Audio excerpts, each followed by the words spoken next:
નમસ્કાર દર્શક મિત્રો, હું ગૌતમસિંહ સુરજીતસિંહ સુદાન આપને એક મહત્વની જાણકારી આપવા માંગુ છું કે પિટિશન રાઇટરનો જ્યારે પરવાનો મળે છે ત્યારે પરવાનાની અંદર સ્પષ્ટ ઉલ્લેખ હોય છે કે પિટિશન રાઇટરોએ ભાવપત્રક નિભાવવા.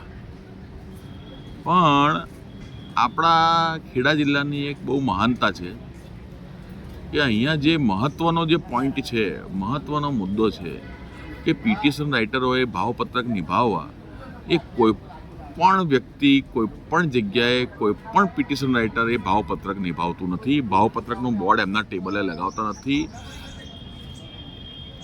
અને એ જે અરજદાર પાસેથી જે ફી લે છે એ પણ એમણે જણાવવી પડે કે કેટલી ફી લેવામાં આવે છે. એ કોઈ રજિસ્ટર પણ નિભાવતું નથી. એટલે આ બાબતે મારી પ્રશાસનને વિનંતી છે કે તાત્કાલિક ધોરણે તમામ પિટિશન રાઇટરોને કે જેઓ દસ્તાવેજ લખે છે, કે જેઓ અરજીઓ લખે છે તેઓ આ ભાવપત્રક ફરજિયાતપણે લગાવે અને એ બાબતે કાર્યવાહી કરવામાં આવે. નમસ્કાર, જય ભારત.